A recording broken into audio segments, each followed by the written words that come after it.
चलिए, तो आज बात करेंगे हम कस्टमर सेटिस्फेक्शन की। What is customer satisfaction? आप गाड़ी की सर्विस कराने के बाद एक फीडबैक फॉर्म भरवाया जाता है। Understand what is the customer satisfaction. You have to imagine what come to mind.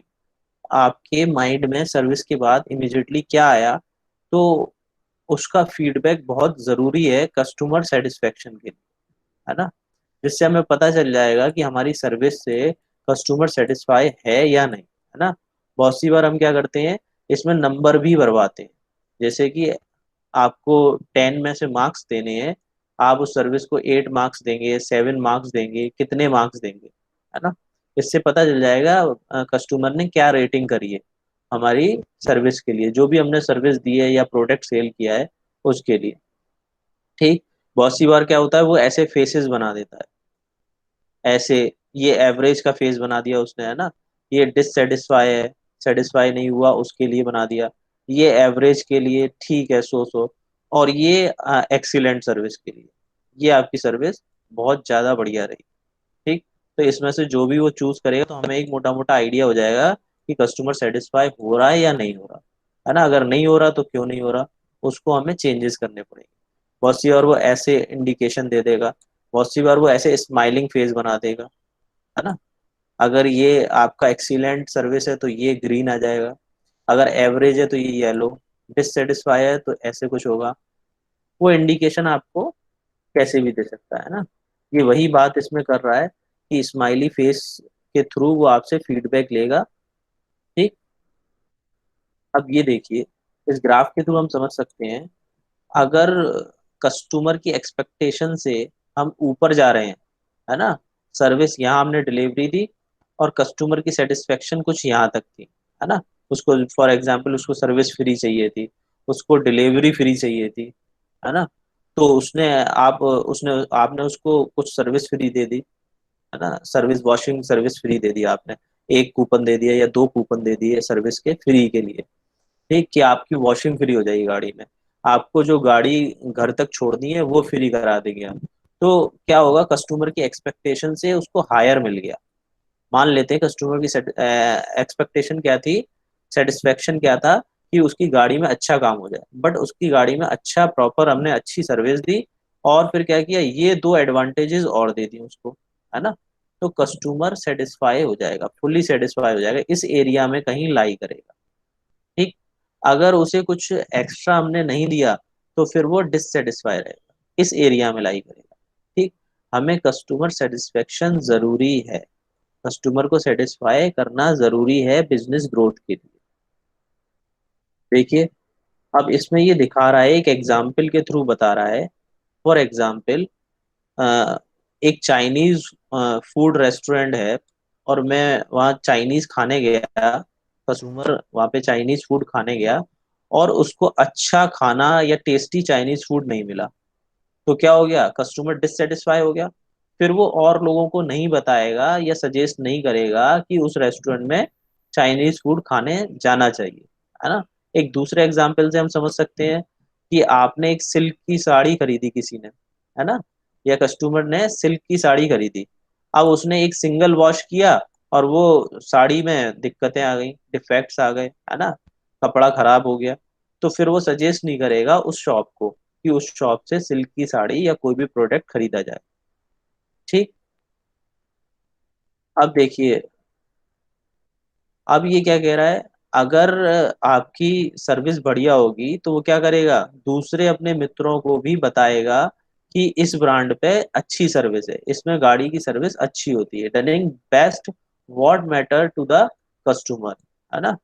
तो आपको क्या करना है, बेस्ट पॉसिबिलिटी रखनी है कि सर्विस आप उसको अच्छी प्रोवाइड करें, प्रोडक्ट जो भी सेल कर रहे हैं आप उसको बेटर करें, ताकि वो और लोगों को बताए, तो ब्रांड ब्रांड की लॉयल्टी बढ़े, इंक्रीज हो। ठीक।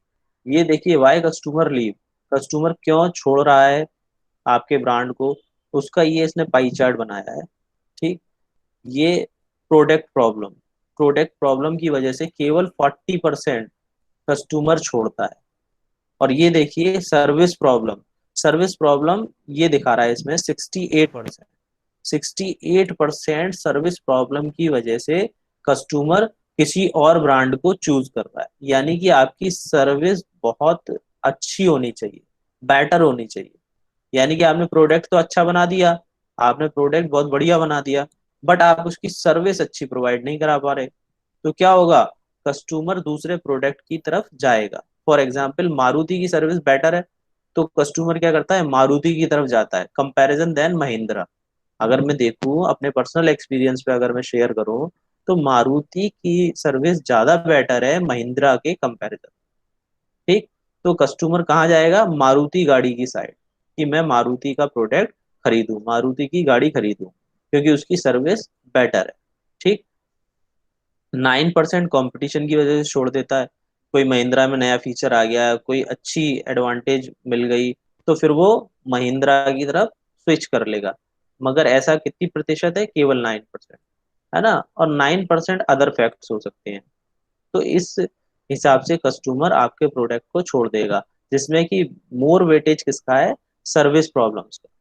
तो आपको सर्विस उसकी प्रॉपर करनी है, टाइम टू टाइम देनी है। जो भी आपने शेड्यूल किया है, जो भी उसको प्रॉमिस किया है कि इतने बजे इस डेट में आपको गाड़ी मिल जाएगी, तो आपको वो डिलीवरी उसी डेट में उसी समय पर करनी है, जिससे अल्टीमेटली कस्टमर का सेटिस्फेक्शन इंक्रीज हो। ठीक, चलिए, ये कस्टमर सेटिस्फेक्शन के पॉइंट बता रहा है जो अभी हमने डिस्कस किए। नेगेटिव वर्ड ऑफ माउथ नहीं जाना चाहिए, हमें क्या रिड्यूस करना है, नेगेटिव वर्ड ऑफ माउथ। अगर आपकी सर्विस गाड़ी की सही नहीं रही, तो वो क्या करेगा, बाहर जाके क्या करेगा, नेगेटिव वर्ड ऑफ माउथ आ जाएगा। कैसे, कि वहां सर्विस सही नहीं होती, वहां उसने वॉशिंग सही नहीं करी, है ना, वहां उसने क्लीनिंग सही नहीं करी, वहां उसने इंजन की ओवरऑलिंग सही नहीं करी। तो ये नहीं होना चाहिए। ये कब नहीं होगा, जब कस्टमर सेटिस्फाई होगा, है ना। इसके अपोजिट वो जाके अच्छा बताएगा, अगर आपने उसकी सर्विस अच्छी करी है गाड़ी की, तो वो जाके बेटर बताएगा कि वहाँ सर्विस अच्छी होती है उस गैराज में, उस वर्कशॉप में। ठीक, तो ये कुछ परसेंटेज बता रहा है वो। अगर 4%, ये देखिए इसमें, only 4% of dissatisfy customer complain, 96% leave without any communication to business. ये कह रहा है कि अगर 4% डिससेटिस्फाई हो गए कस्टमर आपके, तो 96% तो आपसे बिना कम्युनिकेशन के ही आपकी गैराज से या वर्कशॉप से सर्विस कराना बंद कर देंगे। ठीक, आपसे वार्तालाप नहीं करेंगे कि मुझे ये चाहिए था, ऐसी ऐसी सर्विस नहीं हुई। वो क्या करेंगे, इनके फीडबैक पर ही यहाँ से सर्विस कराना बंद कर देंगे। तो आपको इन चार का भी विशेष ध्यान रखना है, यानी कि इस परसेंटेज को मिनिमम करना है, जीरो करना है ना, ताकि आपका कस्टमर फेथ इंक्रीज हो, सेटिस्फेक्शन इंक्रीज हो, है ना। ठीक, अगर ये 96% लीव हो गए, छोड़ गए, तो 91%, एक मोटा मोटा डाटा बता रहा है, अगर ये 96% कस्टमर आपके यहाँ से काम नहीं करा रहे, तो 91% रिटर्न नहीं आएंगे। ठीक, तो ये एक भारी लॉस है आपका। तो कस्टमर डिससेटिस्फाई नहीं होना चाहिए। ठीक, अब ये देखिए, ये लोकेशन, इंफ्रास्ट्रक्चर, वो कह रहा है factor leading to customer satisfaction. Customer satisfaction के क्या क्या फैक्टर है, ये हमने पिछली क्लासेस में भी देखे थे जब गैराज पढ़ा था। देखिए, लोकेशन, है ना, infrastructure, service quality, customer contact, ये सारी चीजें कस्टमर सेटिस्फेक्शन पर को सीधे प्रभावित करती हैं। अब देखिए, GD power customer satisfaction index rating. ठीक है, इसमें हमने क्या किया है, customer satisfaction is measured through various forms और सर्वे। हमने एक फॉर्म लिया, है ना, कुछ फॉर्म में फीडबैक भरवाई, कुछ सर्वेस करे, है ना, उस फॉर्म के थ्रू हमने सर्वे किया। ठीक, conduct after the customer have purchase a product और अवेल्ड अ सर्विस। जब उसने प्रोडक्ट खरीदा या कोई सर्विस अवेल्ड की, तो हमने उससे एक क्वेश्चनरी करी, है ना, एक क्वेश्चन पूछे उससे कि इसमें आप कितने मार्क्स देना चाहेंगे, या इसका आपका प्रोडक्ट को आपको अच्छा लगता है या खराब लगता है, यस नो में, या परसेंटेज 1 मार्क्स 2 मार्क्स में, है ना। तो उस वो हमने करवाया है, ठीक है, इस रेटिंग के अकॉर्डिंग। तो various question are asked and rating receive to various factor affecting the customer satisfaction. अब ये एक एग्जांपल दे रहा है, कस्टमर में be ask the following question resulting the response yes और नो, है ना। हिज रेटिंग में ऑब्टेन स्केल 1 to 5। अब 1 to 10 भी आप करा सकते हैं, बट इस रेटिंग में इसने क्या किया, 1 to 5 किया। तो 5 इसमें क्या था, कंप्लीटली सेटिस्फाइड, और 1 क्या था कि डिससेटिस्फाइड, कंप्लीटली डिससेटिस्फाई, आपकी सर्विस से डिससेटिस्फाई है, ठीक है। अब ये पूछते हैं कि जब आप वर्कशॉप के अंदर आए तो आपको किसी ने वेलकम किया कि नहीं, है ना, यस नो का उसमें आपको ऑप्शन देंगे, तो आप यहाँ नो टिक कर सकते हैं या यस टिक कर सकते हैं, जैसा जो भी हुआ, ठीक। अब वॉशिंग पर इसने स्केलिंग लगा रखी है, आपसे फीडबैक फॉर्म भरवाएंगे, वॉशिंग में से आप 1 में से 5 कितने देना चाहते हैं मार्क्स, है ना। अब ये कस्टमर लॉज रैंक जो भी है, ये डिफरेंट डिफरेंट चीज के लिए उसने मार्किंग लगा रखी है कि वॉशिंग में कितने नंबर देना चाहेंगे, आपकी बाकी जो भी फैसिलिटीज हैं उसमें कितना नंबर दिया देना चाहेंगे। तो उससे ओवरऑल ये एवरेज निकालते हैं, कस्टमर सेटिस्फेक्शन हुआ या नहीं हुआ, कस्टमर सेटिस्फाई हुआ कि नहीं हुआ, ठीक। ये देखिए, ये इसने एक उसी रेटिंग के अकॉर्डिंग ग्राफ दिखा रखा है, कस्टमर सर्विस इंडेक्स रेटिंग है ये, है ना। होंडाई की कितनी हुई, मारुति की कितनी हुई, टाटा की कितनी हुई, तो इस इंडेक्स के उसी फीडबैक फॉर्म के अकॉर्डिंग, क्वेश्चन आंसर के अकॉर्डिंग ये उसने ग्राफ जनरेट किया है, ठीक। अब ये इंडिया कस्टमर सर्विस इंडेक्स है, जीडी पावर वालों का, उन्होंने स्टडी की तो क्या क्या पाया। 11% क्या है, सर्विस इनिशिएशन, ठीक, सर्विस एडवाइजर में 40%, सर्विस फैसिलिटी में 40%, व्हीकल पिकअप में 70%, सर्विस क्वालिटी में 43%, है ना।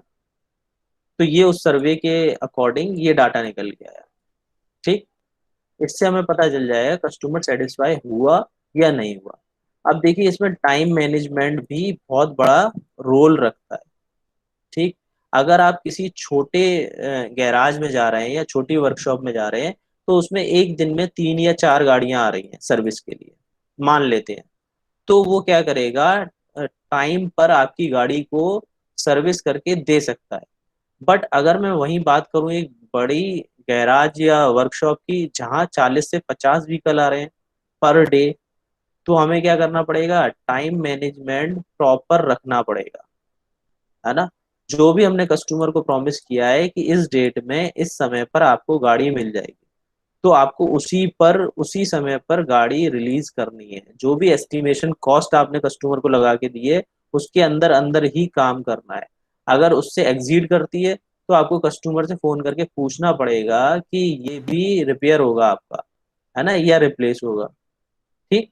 बट आप कोशिश करेंगे जो एस्टिमेशन दिया है, जो टाइम दिया है, उसके अंदर अंदर ही कस्टमर की गाड़ी में सर्विस प्रोवाइड हो जाए, ठीक। ये basic principle of time management point wise हम समझ सकते हैं। वैल्यू योर टाइम, है ना, वैल्यू योर टाइम क्या है, time is a money, direct अगर कोरिलेट करो तो टाइम इज अ मनी, तो बहुत वैल्यूएबल है, तो आपको ऑन टाइम सारी चीजें करनी है। आपको क्या करना पड़ेगा, इसके लिए पूरा प्लान करना पड़ेगा टाइम का, कि ये गाड़ी इस मैकेनिक को देनी है ना, ये इतने इसके पास ये 2 हेल्पर हैं, ये यहाँ तक इसको सही कर देगा, इस टाइम तक कर देगा, ठीक है। गोल ओरिएंटेड रहना पड़ेगा, एक डेडलाइन सेट करनी पड़ेगी, एंडिंग टाइम सेट करना पड़ेगा कि कहाँ तक कैसे करना है, कि यहाँ तक हो जाएगा, यहाँ तक नहीं हो तो यहाँ तक हो जाएगा। उस डेडलाइन तक आपको कस्टमर को टाइम देना पड़ेगा कि हाँ ये यहाँ तक कर देंगे, यानी कि प्रॉपर टाइम जो भी आपने कस्टमर को दिया है वहां तक काम हो जाना चाहिए, ठीक है। Over work your self, know whether the time is going, group task together, ठीक है, और प्रायोरिटी बेसिस पे काम करना पड़ेगा। जो भी काम आपका प्रायोरिटी बेसिस पर है पहले वो करेंगे, फिर उसके बाद अदर काम करेंगे, ठीक। अब देखिए इसमें क्या बता रहा है, टाइम मैनेजमेंट के according, dealer get paid customer based on flat rate hours. Flat rate hour basis क्या है, ऑल जॉब आर, ये क्या कहेगा इसमें, देखिए इसको समझते हैं, FRH क्या होता है। ये 3 आवर, फॉर एग्जाम्पल 3 आवर के लिए डीलर ने क्या किया, पर आवर 500 रुपीज चार्ज कर रहा है, किसको, कस्टमर को, है ना, एक समझ लेते हैं, मान लेते हैं, तो क्या आ जाएगा उसमें, वो अपने उसको क्या करेगा, मैकेनिक को क्या बोलेगा, जैसे अगर क्लच ओवरऑलिंग करनी है उसको, तो क्लच ओवरऑलिंग 3 आवर में हो रही है, ठीक।